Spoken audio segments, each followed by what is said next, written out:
Hello friend, स्वागत है आपका एवीआई आकाश इंस्टीट्यूट में। मैं आकाश कुमार आपका बहुत बहुत स्वागत करता हूं। जैसा कि आपको पता होगा, ग्रुप डी और एसएससी जीडी का प्रैक्टिस सेट चलाया जा रहा है यहाँ पर। आइए अगला सेट की ओर बढ़ते हैं। अगला सेट का क्वेश्चन नंबर आपका दिया गया है। 16% की लाभ को शामिल करते हुए ऋषि ने जूते को एक जोड़े की बिक्री 2059 रुपया में है किए, तो जूते का क्रय मूल्य ज्ञात करें। जैसा कि परसेंट दिया हुआ है तो 16% का पहले क्या हम करेंगे, फ्रैक्शन निकालेंगे। 16% का फ्रैक्शन क्या होगा, 4/25। ठीक है। अगर यहाँ पर लेते हैं सीपी और यहाँ पर लेते हैं एसपी। किसी वस्तु का सीपी अगर 16% का लाभ है तो 25 पर 4 का लाभ कमा रहा होगा। तो सीपी अगर 25 लेते हैं तो एसपी क्या होगा, इस पर 4 का लाभ कमा अर्थात 29 का में सामान वो बेच रहा होगा। ठीक है। यहाँ पर दिया हुआ है कि सेलिंग प्राइस दिया हुआ है, विक्रय मूल्य बिक्री 2059 का। तो एक्चुअली में 29 यूनिट रिप्रेजेंट किसको करेगा, 2059 को। तो 1 यूनिट इक्वल टू 2059/29। काटेंगे इसको क्या, 30 सत्ते 210 अर्थात 29, 7 कम हो जाएगा, क्या हो जाएगा 3, 203 हो जाएगा। 203 29 30 सत्ते 30 से कम 30। 1 यूनिट किसको रिप्रेजेंट करेगा, 71 को। तो सीपी पूछ रहा है क्वेश्चन, तो 25 यूनिट इक्वल टू क्या है, 71 से गुना अर्थात 5 2 35 37 के साथ 3 14 3 17। ठीक है। इतना रुपया क्या हो जाएगा, वस्तु का क्रय मूल्य हो जाएगा। बहुत आसान है। क्वेश्चन पूछ रहा है कि एक जूते का विक्रय मूल्य था, इतना दिया था। जूते का क्रय मूल्य पूछ रहा है, जूते का क्रय मूल्य कितना है, 1775 रुपया उसका क्रय मूल्य हो गया। ठीक है। अगला क्वेश्चन आपका इस प्रकार दिया गया है। एक 200 मीटर लंबी रेलगाड़ी जिसकी चाल 60 किलोमीटर प्रति घंटा है, एक सिग्नल को पार करने में कितना समय लेती है। आइए, बहुत आसान क्वेश्चन है। डिस्टेंस बराबर क्या होता है, स्पीड गुना टाइम। आप एग्जाम देने को जब भी जाइए तो आप टाइम एंड डिस्टेंस का क्वेश्चन हमेशा क्लियर रखिए, कंसेप्ट। एक क्वेश्चन आपका इससे एग्जाम में जरूर आएगा। 200 मीटर लंबी है तो 200 मीटर, 60 किलोमीटर प्रति घंटा है तो डिस्टेंस इक्वल टू स्पीड गुना टाइम। पहले इसको स्पीड है तो इसको क्या करें, या तो आप किलोमीटर में इसको बदल दें या इसको आप मीटर प्रति सेकंड में बदल दें। जिसको तो इसको मीटर प्रति सेकंड में बदलते हैं तो यह 5/18 से गुना हो जाएगा और बटा टी समय निकालना है। तो स्पीड गुना टाइम डिस्टेंस इक्वल टू, ठीक है। यह 1 0 से 1 0 कट जाएगा, 6 3 18, ये कट जाएगा 4 अर्थात टी इक्वल टू क्या हो जाएगा, 12 सेकेंड। ट्रेन जो है, वो रेलगाड़ी जो है 12 सेकंड में वो सिग्नल को क्या करेगा, पार कर लेगी। ठीक है। अगला क्वेश्चन की ओर बढ़ते हैं। अगला क्वेश्चन थोड़ा ध्यान दीजिएगा, ज्योमेट्री का क्वेश्चन है। एक त्रिभुज एबीसी में डी ई और एफ क्रमशः 3 भुजाएं बीसी सीए और एबी के मध्य बिंदु है। ध्यान दीजिए, ये क्या है, मिड पॉइंट है, उसका मध्य बिंदु है। मध्य बिंदु का मतलब क्या होता है कि जो भी लाइन है उसका मध्य बिंदु बराबर 2 भागों में बांट देती है। डीई और सीएफ एक दूसरे को एक्स पर काटती है और डीई और सीएफ एक दूसरे को वाई पर काटती है। यहाँ पर बीई और डीएफ है, एक दूसरे को एक्स पर काटती है, और वहाँ पर डीई और सीएफ एक दूसरे को वाई पर काटती है। तो एक्स वाई का मान ज्ञात करें।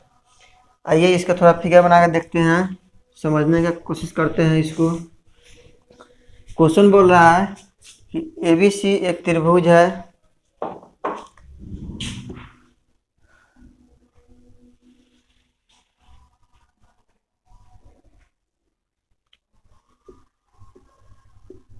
एबीसी एक त्रिभुज है जिसमें से डी ई एफ, डी किस पर है, बीसी पर। यहाँ पर कोई होगा पॉइंट डी। ई किस पर है, सी ए पर, अर्थात यहाँ पर होगा ई। जैसा क्वेश्चन का है वैसा बनाइए। बचा एफ, ठीक है, यहाँ तक आपका फिगर कंप्लीट हो गया। मध्य बिंदु है, मध्य बिंदु का मतलब ये होता है, तो ये भी क्या होता है, ये आपस में दोनों बराबर होगा, ये इसके बराबर होगा और ये जो है इसके बराबर होगा। ठीक है, मध्य बिंदु का मतलब मिड पॉइंट का मतलब बराबर भागों में बांटना। यहाँ तक आपका क्वेश्चन कंप्लीट। बीई और डीएफ एक दूसरे को वाई पर काटती है। बीई जो है, अगर यहाँ से यहाँ पर लाइन मिलाते हैं थोड़ा, अगर इसको, और डी एफ अगर ये दूसरे को मिलाते हैं तो ये बिंदु जो दिया है वो किस पर काटती है, एक्स पर काटती है। ठीक है, एक्स पर काटती है। यहाँ तक कंप्लीट। डी ई और सी एफ, डी ई और सी एफ अगर यहाँ से यहाँ मिलाते हैं, अगर यहाँ से इधर खींचते हैं तो क्या होता है, ये जो है वाई पॉइंट है। क्वेश्चन ठीक है। डी और सी एफ एक दूसरे के वाई पर काटती है, तो एक्स वाई का मान ज्ञात करें। इसी का मान ज्ञात करना है, इसी का। ठीक है, तो इससे पहले आप ध्यान दीजिए थोड़ा ये फिगर पर। अगर ये एक त्रिभुज है और यहाँ पर एक ABC एक क्या है, त्रिभुज है, और मान लेते हैं यह DE जो है मध्य बिंदु है, DE मिड पॉइंट है, तो क्या होता है नियम त्रिभुज का, अगर किसी त्रिभुज के उसके बेस का, उसके आधार का पैरेलल या समानांतर कोई लाइन खींची जाता है त्रिभुज में, तो क्या होता है, ये एक दूसरे के पैरेलल होता है और इससे यह आधा होता है, अर्थात अगर ये 2 होता है तो ये 1 होता है। त्रिभुज का नियम आप पढ़े होइएगा। फिर से बताते हैं, किसी त्रिभुज का आधार का पैरेलल या समानांतर कोई लाइन खींची जाती है तो वो इस त्रिभुज के या बेस के आधार के आधी और पैरेलल समानांतर होती है। कैसे होती है, क्योंकि त्रिभुज, ये त्रिभुज और बड़ा त्रिभुज दोनों क्या होता है, कॉन्ग्रुएंट होता है, अतः सर्वांग होता है। तो अगर यहाँ पर इसको मिटा दे थोड़ा देर के लिए तो एक त्रिभुज छोटा वाला ये बनता है। अगर इसके अंदर भी एक मिड पॉइंट अगर मिलाते हैं तो इससे भी ये आधा होगा। ठीक है, अर्थात बेस वाला से कंपेयर इसको करते हैं तो क्या होता है, 1/4 हो जाएगा। वहीं सब सेम कंसेप्ट किया है। अगर यहाँ पर इसको मिलाते हैं अगर, तो क्या होगा, अगर FE निकालते हैं, थोड़ा देर देखिए यहाँ पर FE निकालते हैं तो 1/2 ऑफ BC हो जाएगा। ठीक है, यहाँ तक कोई दिक्कत नहीं। अगर यही त्रिभुज एक है और त्रिभुज के अंदर एक पैरेलल लाइन बनाया गया, अर्थात इससे क्या होगा, यह 1/4 होगा, 1/4 हिस्सा होगा। क्यों, क्योंकि पहला तो ये हिस्सा होगा 1/2 हिस्सा, और इसका 1/4, अर्थात BC बराबर क्या, XY बराबर क्या लिख सकते हैं, 1/4 ऑफ इसका 1/4 अर्थात BC। बहुत आसान है, समझने वाला क्वेश्चन है। उम्मीद है कि अच्छा से समझ पाइए होगा क्वेश्चन को। ठीक है, आइए अगला क्वेश्चन की ओर बढ़ते हैं। आइए अगला क्वेश्चन आपका इस प्रकार दिया गया है। क्वेश्चन है कि दिव्या अपनी कुल बचत का 45.5% बचाती है, उसकी बचत का हिस्सा दशमलव में ज्ञात करें। बहुत आसान है, दशमलव में केवल आना है। तो 45.5 का परसेंट के निकालेंगे तो बटा 100, एक जीरो ये हटाएंगे तो ये वो 0। इसको दशमलव में बदलना है, अर्थात दशमलव बदलने का नियम क्या होता है, यहाँ पर 3 अंक है तो इसके पहले 3 दशमलव लगा देंगे तो हो जाएगा 0.30 है, तो इसके मतलब क्या हो जाएगा 4 5 5, यही इसका क्या हो जाएगा राइट आंसर। क्यों ऐसा किए, परसेंट के मतलब 100, ये वो दशमलव हटा है 0, 3 0 है तो दशमलव के बाद क्या होगा, 3 अंक के पर दशमलव लगाएंगे, अर्थात इसको तोड़ेंगे तो 3 0 दशमलव फ्रैक्शन वही होता है। ठीक है, क्वेश्चन दिया अगला कि आपका इतना का वर्गमूल ज्ञात करें। ये भी आसान है। क्या करेंगे, इसको 0.0324, अगर इसको फ्रैक्शन में बदल दे थोड़ा तो 1000 हो जाएगा, 10,000, क्योंकि 4 को 0, अर्थात इसको लिख सकते हैं 324/40। अगर इसको वर्गमूल में बदलते हैं तो इसको आपको याद होगा 18 का स्क्वायर होता है ये, और इसको क्या लिख सकते हैं 100 लिख सकते हैं। ये आपका राइट आंसर हो जाएगा। इसको अगर दशमलव में बताना चाहते तो क्या दशमलव में हो जाएगा 0.18। क्यों? क्योंकि 2 जीरो है तो दशमलव का यहाँ पर प्रयोग होगा। ठीक है, आइए अगला क्वेश्चन इस प्रकार दिए बढ़ते हैं। क्वेश्चन आपका इस प्रकार दिया गया है, 4 अंकों को अवरोही क्रम में या घटते क्रम में रखने पर उनका क्रम WXYZ है। सबसे छोटी 3 अंकों का औसत 25.5 तथा सबसे बड़े 3 अंकों का औसत 29.5 है। तो अंकों का परास अर्थात जो बीचे वाला जो मिडिल वाला जो अंक है वो अंक का औसत ज्ञात करना है। अंकों का परास जो बीच वाला अंक जो होता है उसको निकालना है। टोटल नंबर कितना है 4, जिसमें 3 अंकों का औसत दिया हुआ है तो 3 अंकों का आसानी से निकाल सकते हैं। 3 अंकों का औसत 25.5 तो गुना करेंगे तो कितना हो जाएगा 25 या 75 76.5 हो जाएगा। 25 या 75 1.5 हो जाएगा। ठीक है, और सबसे बड़ी ये 3 हो गया छोटी, और सबसे बड़ी 3 अंकों का औसत दिया हुआ है। छोटी बड़ी से मतलब नहीं है, 3 अंकों का दिया है कितना 29.5। तो क्या करें 30 या 90 होता है, 5 घटा देंगे इसमें से 0.5 अर्थात 88.5 हो जाएगी ना। ठीक है, 27 एक 28 2 6 2 8। ठीक है, पूछ रहा है आंकड़ों का प्रास मतलब क्या होता है। ये भी 3 अंकों का है, ये भी 3 अंकों का, लेकिन अंक निकालना कितना है 4 टोटल है ले है। तो इसमें से क्या करेंगे, इसमें से इसमें माइनस घटा देंगे, ये दोनों में अपने आप घटाएंगे तो जो बचेगा वो 1 अंक हो जाएगा। क्यों? क्योंकि क्वेश्चन दिया है 4 अंकों का, और क्वेश्चन इसमें जो पूछ रहा है 3 अंकों का औसत ये है, 3 अंकों का औसत ये है। दोनों का जो डिफरेंस आएगा वो क्या हो जाएगा, एक जो एक्स्ट्रा होगा उसी का डिफरेंस आ जाएगा। इसको डिफरेंस लेते हैं तो 0, ये क्या हो जाएगा 2, और ये 1 अर्थात 12 क्या होगा इसका परास राइट आंसर हो जाएगा। ठीक है, अगला क्वेश्चन आपका देखते हैं। अगला क्वेश्चन आपका इस प्रकार दिया गया है, एक चतुर्भुज के विकर्ण चतुर्भुज की एक भुजा पर 25 डिग्री झुकी है। विकर्णों के बीच निर्मित कोनों वाला न्यून कोण का मान ज्ञात करना है। आइए थोड़ा आसान से समझते हैं क्वेश्चन। एक चतुर्भुज दिया गया है, नाम कोई नहीं दिया चतुर्भुज, तो चतुर्भुज कैसे बनता है, आप चतुर्भुज जैसा मन हो वैसा चतुर्भुज बना लीजिए। ये आपका चतुर्भुज हो गया। ठीक है, कह रहा है कि चतुर्भुज के विकर्ण जो होता है, मान लीजिए ये आपका विकर्ण हो गया।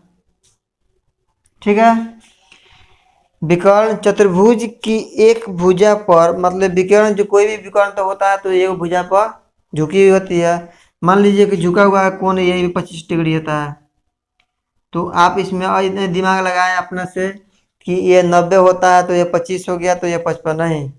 क्वेश्चन दिया गया है विकर्णों के बीच निर्मित जो विकर्ण जो हुआ, इसका जो बीच में जो निर्मित जो कोण बनता है, इसका बीच वाला जो कोण बनता है, हो सके तो क्वेश्चन ये भी पूछ सकता है कि आपका ये जो ये भी दोनों विकर्ण है तो ये भी आपका क्वेश्चन पूछ सकता है। क्वेश्चन पूछ रहा है यहाँ पर विकर्णों के बीच निर्मित होने वाला न्यून कोण ज्ञात करें। तो ये तो अब चतुर्भुज है, केवल चतुर्भुज दिया गया है। अगर ये रोम्बस होता अर्थात सम चतुर्भुज होता तो इसका 90 डिग्री होता है। ठीक है, लेकिन यहाँ पर विकर्णों के बीच जो निर्मित कोण पूछ रहा है वो कोण का मान ज्ञात करना है। तो किसी भी चतुर्भुज के विकर्णों का जो विकर्ण से दोनों विकर्ण से बना निर्मित कोण जो होता है वो इस कोण का दुगुना होता है, अर्थात 2 गुना 25 डिग्री लिखा जाता है बराबर 50 डिग्री। एक बार फिर समझिए, किसी भी चतुर्भुज का विकर्णों से जो निर्मित कोण बनता है वो किसी कोण जो होता है कोई कोण, वो कोण का दुगुना होता है। ठीक है, तो 25 डिग्री है तो वो क्या हो जाएगा 50 डिग्री। 30 डिग्री रहता तो 60 डिग्री, 70 डिग्री रहता तो नहीं, 70 डिग्री नहीं रहता तो 140 नहीं होता। हो सकता है जो भी आपको लिखना हो, अर्थात कहने का मतलब वो दुगुना होता है। ठीक है, आइए अगला क्वेश्चन दिया गया है, 57 किलोमीटर प्रति घंटा की गति से यात्रा कर चमन गंतव्य स्थान पर 3 मिनट पहले पहुंच गया। यदि उसने 48 किलोमीटर प्रति घंटा की गति से यात्रा की होती तो 1 मिनट की देरी से पहुंचता। चमन द्वारा तय की गई दूरी ज्ञात करें। क्वेश्चन बताए थे टाइम एंड डिस्टेंस का सवाल में, जब भी आपका कंपेयरिंग वाला क्वेश्चन आ जाए, कंपेयर एक दूसरे से कंपेयर कर रहा है, ये कंपेयर वाला क्वेश्चन है। अगर 57 किलोमीटर प्रति घंटा की यात्रा से करता तो 3 मिनट पहले पहुंचता। अगर वह 48 किलोमीटर प्रति घंटा की स्पीड से जाता तो 1 मिनट देरी से पहुंचता। ठीक है, जब भी क्वेश्चन आपका कंपेयर वाला हो गए तो जब भी आप क्वेश्चन देखें यहाँ पर 1 मिनट देरी से और 3 मिनट पहले, टोटल बताए आपकी टाइम उसका एक्सपेंड कितना किया, अर्थात उसका टाइम कितना लॉस हुआ। तो 4 मिनट देख रहे हैं, 3 मिनट वो पहले पहुंच गया और 1 मिनट देरी से, अर्थात 4 मिनट उसका टोटल लॉस हुआ।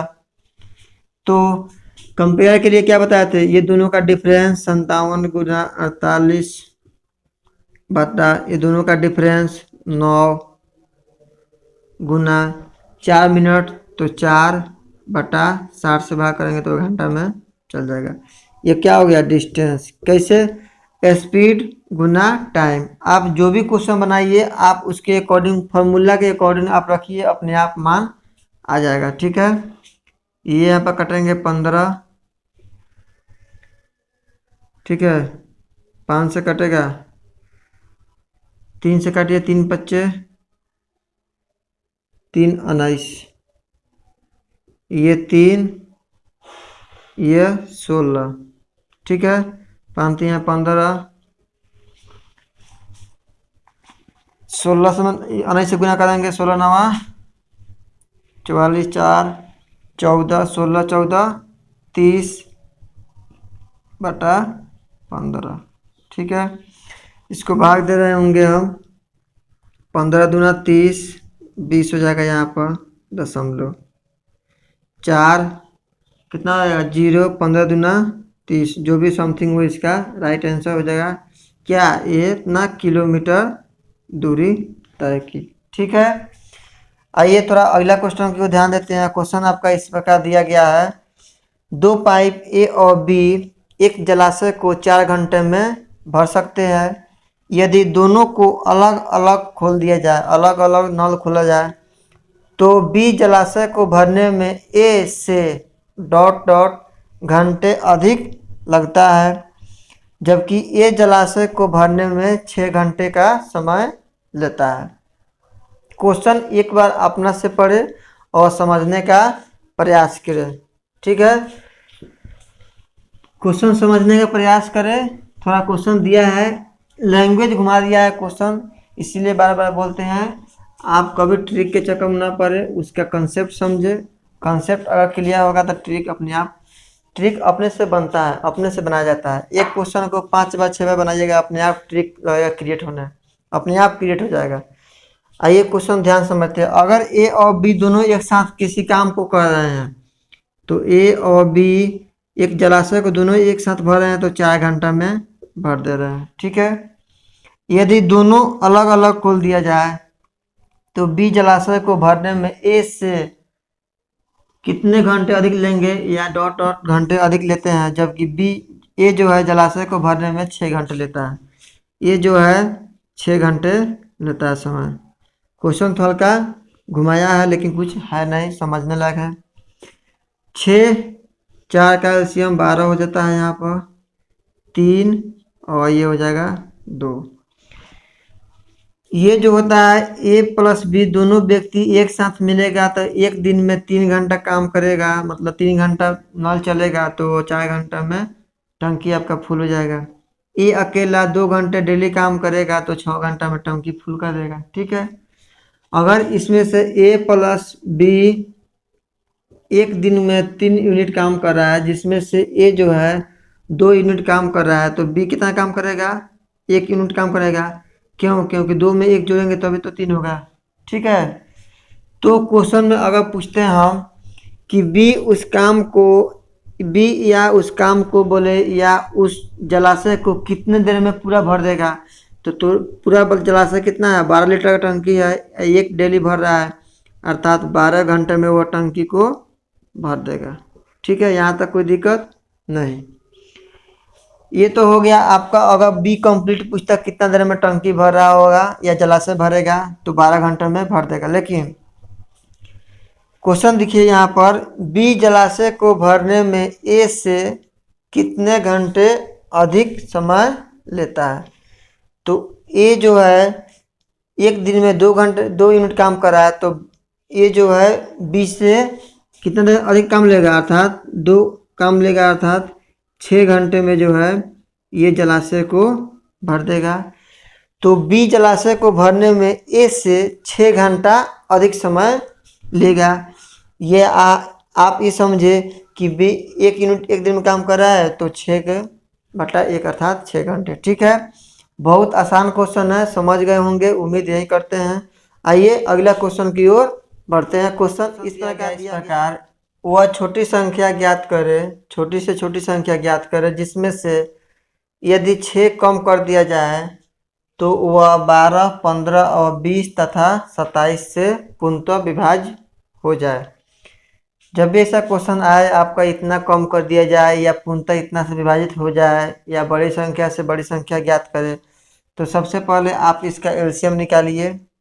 ये जो नंबर दिया गया अर्थात 12, 15, 20, 27 का एलसीएम निकालते हैं। यहाँ पर 12, 15, 20, 27 का एलसीएम अगर निकालते हैं तो आप निकाल सकते हैं। एलसीएम क्या होता है, अगर 2 से लगाएंगे तो 6, 15, 10, 27, 3 से लगाएंगे 2, 5, 10, 9, 5 से लगा सकते हैं आप 2, 1, 2, 9, फिर इसमें 2 से लगा सकते हैं 1, 1 और 9।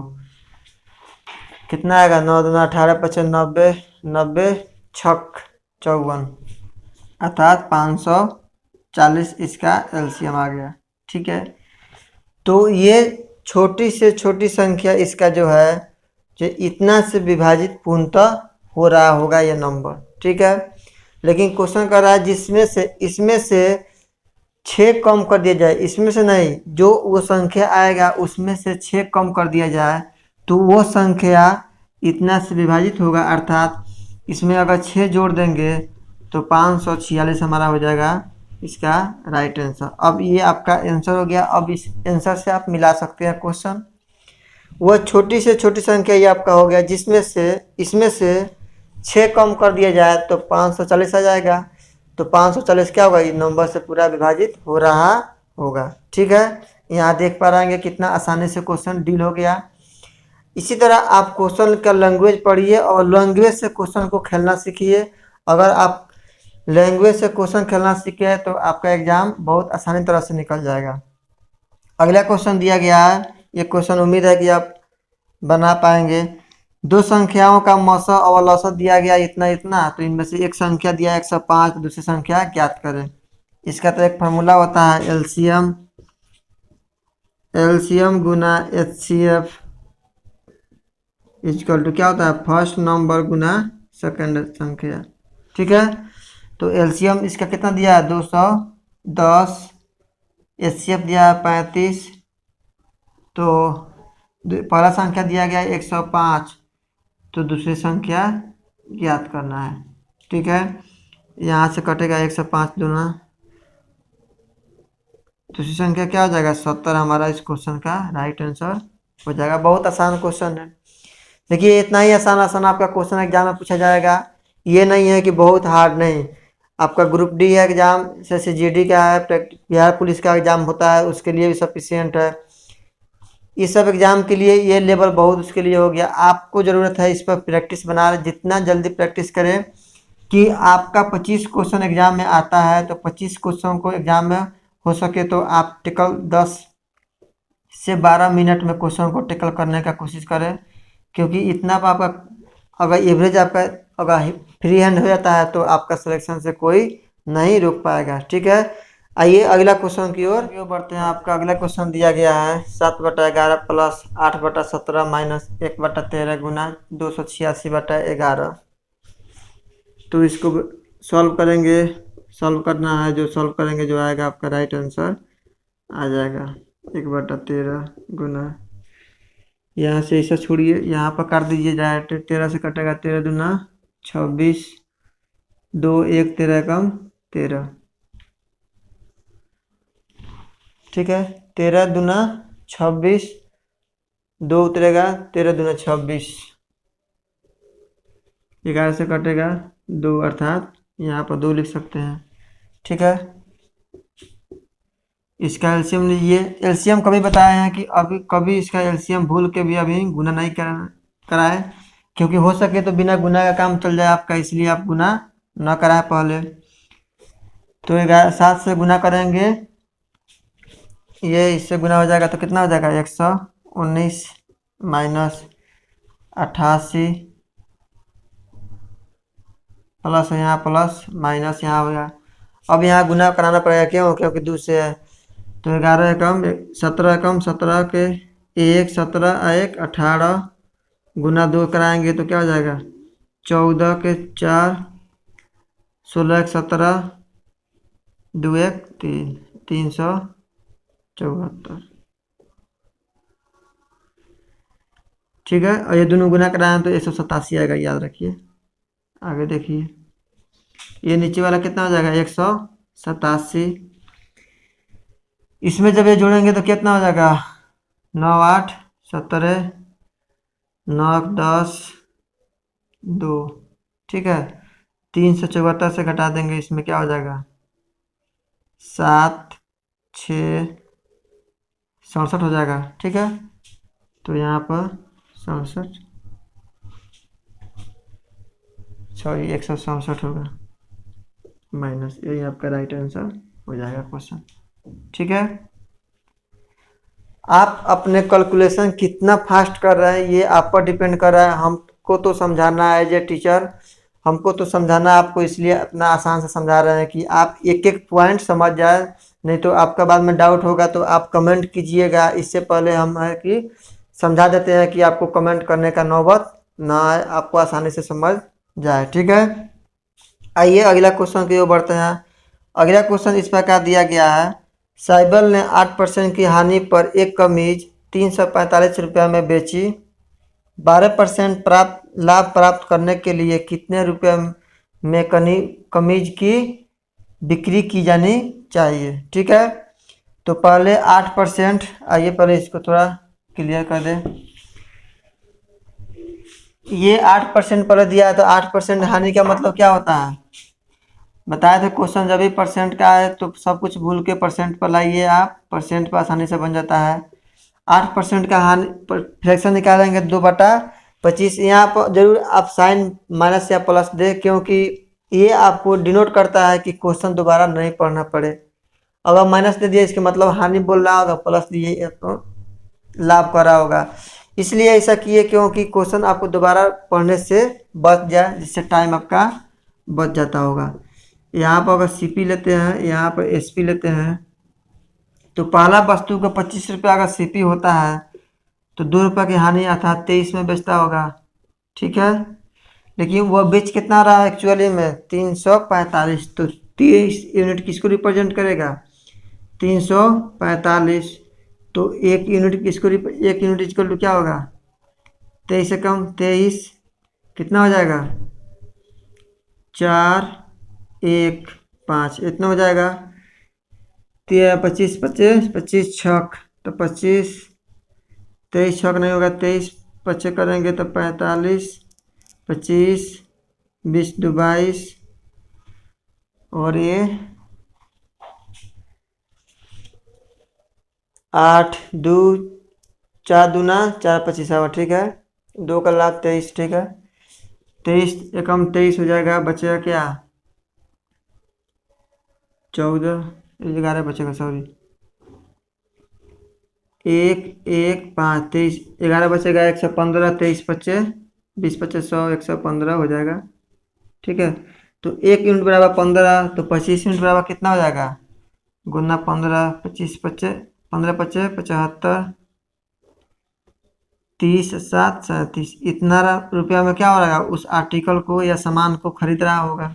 ठीक है, लेकिन क्वेश्चन पूछ रहा है कि अगर उस पर 12% का लाभ कमाना हो उसको, तो 12% का लाभ अर्थात क्या हो जाएगा, 3/25। बताया, यहाँ पर प्लस दे दीजिए, ये इससे दोबारा क्वेश्चन आपको नहीं पढ़ना पड़े। 25/3 का लाभ अर्थात ये 25 का होगा, तो ये कितना हो जाएगा, 28 रुपये में बेच रहा होगा। ठीक है, तो 25 यूनिट किसको रिप्रेजेंट करेगा, 375 को। तो 1 यूनिट बराबर क्या होगा, 25 से कम 25, 12, 5, 25 पच्चे 100, 15, तो 15, ये क्या क्या होगा, तो 28 गुना 15, क्योंकि ये सामान इतना में बेच रहा होगा। एस पी यहाँ पर 15 8 0 2 15 30 42। ठीक है, ये आपका 320 रुपया में वह सामान का कमीज का मुख्य जो बिक्री होता है कितना रुपया, 420 रुपया रखी जानी चाहिए। ठीक है, आइए अगला क्वेश्चन की ओर बढ़ते हैं। अगला क्वेश्चन आपका इस प्रकार दिया है, आसान है, कैलकुलेशन करना है। 93 + 15 कितना होता है, 93 + 15 108 भागा 12, ये -24 + 8 कितना होगा, -16, 108, ये -4, तो -4 मतलब गुना लिख सकते हैं, -1/4। ठीक है, ठीक है, 4 से कटेगा, सॉरी, ये भागा भाई, तो पहले भागा कर दीजिए इसको, बटा 12 कीजिए, माइनस कितना हो जाएगा यहाँ पर 16, 12 टोटल 108, 9 -16 इक्वल टू -7, इसका आंसर, राइट आंसर। ठीक है, आइए अगला क्वेश्चन इसका कंप्लीट कर देते हैं। अगला क्वेश्चन आपका दिया गया है, 14 लोग एक काम को 12 दिन में कंप्लीट कर सकते हैं, समाप्त करते हैं। 4 दिन काम करने के बाद 2 और कामगार इसमें जुड़ गए, तब से काम कितने दिनों में पूरा कर लिया जाएगा। क्वेश्चन दिखाई दे रहा पाएगा, लाइन कटा हुआ है, ये देख लीजिए। 14 व्यक्ति काम कर रहा है, कितने दिन में कंप्लीट करेंगे, 12 दिन में कंप्लीट कर लेंगे। ठीक है, क्वेश्चन बोल रहा है कि 4 दिन काम करने के बाद, अर्थात 14 जो लोग होगा वो 4 दिन काम करेंगे, तो 14 लोग जो होगा 4 दिन तक काम करेंगे।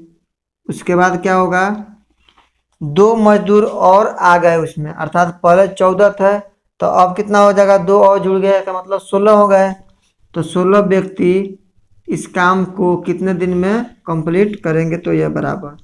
अब देखिए क्वेश्चन समझिए, क्वेश्चन दिया है 14 लोग एक काम को 12 दिन में कंप्लीट समाप्त कर सकते हैं, तो 14 आदमी जो है 12 दिन में काम समाप्त कर सकते हैं। ठीक है, 4 दिन काम किया, अर्थात 4 मजदूर होगा जो 4 दिन तक काम, 14 को मजदूर होगा, 4 दिन काम करने के बाद 2 मजदूर और शामिल हो जाते हैं, तो ये हो गया 14 आदमी जो है 12 दिन कंप्लीट करना चाहता है, ये टोटल काम हो गया। तो टोटल काम 14 आदमी 4 दिन काम किया, तब तक 2 मजदूर उसमें और शामिल हो जाते हैं, तो 16 मजदूर कितना दिन में काम कंप्लीट करेंगे, तो दिन। ये भी हो गया टोटल काम, ये भी टोटल काम, इसलिए इस दोनों को गुना बराबर कर दिए। अब इसको सॉल्व करते हैं, तो यहाँ आप सॉल्व करेंगे 8 12 4 16, 14 2 28 56, ये इधर आ जाएगा 56 equal to 16 D. D equal to क्या हो जाएगा, 16 डी इक्वल टू 2 1 1, तो डी इक्वल टू क्या हो जाएगा, 112/16, 7 क्या हो जाएगा, दिन हमारा राइट आंसर हो जाएगा इस क्वेश्चन का। ठीक है, चलिए तो आज के लिए बस इतना ही। लाइन कटा हुआ है, इसके लिए माफ़ी चाहते हैं। और ये वीडियो आपको अच्छा लगे तो लाइक सब्सक्राइब जरूर कीजिए और दोस्तों के पास ज़रूर शेयर कीजिए। और यहाँ मैट्रिक का भी क्लास चलाया जा रहा है 10th का, और कोई अगर लड़का होगा आपके आसपास में तो ज़रूर बोलिए कि ये चैनल के प्ले लिस्ट में जाकर चेक करें। और वहाँ 10th का भी बैच डेली पढ़ाया जाता है। ठीक है, तो बहुत बहुत धन्यवाद।